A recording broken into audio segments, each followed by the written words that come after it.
السلام علیکم ملګرو خوشخبری دا او ټول قوم د پاره دا د جمعیت علما اسلام مشر مولانا فضل الرحمن صاحب ټول قوم ته مبارکي ورکړې ده چې د قادیانی مبارک ثانی چې کومه فیصله و سپریم کورټ د هغوی په حق کې کړې و الحمدلله هغه نن تفصیلی فیصله جاری شوې ده او د جناب محمد رسول الله صلی الله علیه وسلم د عاشقانو په حق کې د مسلمانانو په حق کې راغلی ده بل طرف ته منظور پښتین پی ټی ایم باندې چې کله پابندي ولګېدله پرون نابل ورځې نو یقینا ټولې تمامې سیاسي پارټیانې هغه خاموشه وې په دې باندې او فوراً پس د هغې نه مولانا فضل الرحمن صاحب سټیټمنټ جاری کړ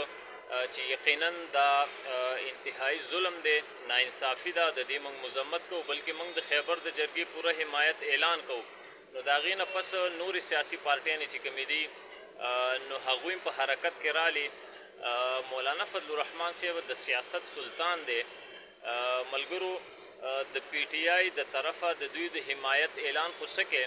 بلکې د پی ټی آی د خیبر پښتونخوا حکومت خو په دوی باندې بندیز ولګو او دای بینډ که کالعدمې قرار کړ هغه ټول واقعات تاسو ته معلوم دي ملګرو د جمعیت علما اسلام رهنما مفتی فضل غفور صاحب هغه اوس پوسټ کړی دی او دا پیغام یې ورکړی دی د جرګې شرکا ته د دوی مشرانو ته د دوی کشرانو ته چې په خپل موقف باندې کلک ودرېږئ او د خپل موقف نه یو انچ هم شاته نه شئ د خیبر پښتونخوا د مسلمانانو د پښتنو حقوقو دپاره چې تاسو راوتي یې نو کلک ودرېږئ په خپل موقف باندې او د دې نه شاته نه شئ او مفتی فضل غفور صاحب خصوصي درخواست او مطالبه ادا کړې ده چې برای مهرباني یو خو د بغاوت چغې مه وهئ د ریاست خلاف چغې مه وهئ او دویم نمبر دا چې دا غیر ملکي جھنډې چې کومې دي په دغه پنډالونو کې او یا په دغه ځایونو کې برای مهرباني د دې نه ځان وساتئ دا د دې پنډالونو نه وباسئ ځکه پاکستان ریاست پاکستان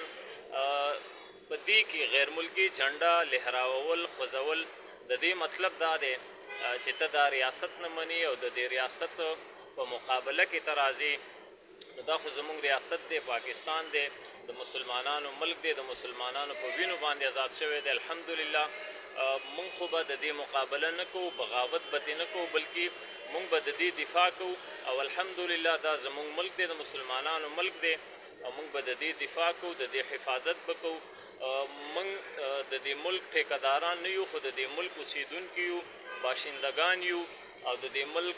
د قانون د آئین به پوره احترام کوو او د هغې سره سره خپل چې کوم زموږ حقوق دي د هغې دپاره به نارم لګو د هغې دپاره به خبره اتر هم کوو جرګه به هم کوو مفتی فضل غفور صاحب خصوصي درخواست کړی دی چې غیر ملکي جھنډې برای مهرباني دا په لاسونو کې مه نیسئ بلکې د پاکستان جھنډې ونیسئ او خپل حقوق په نره باندې وغواړئ او خپل موقف نه یو انچ هم شاته نه شئ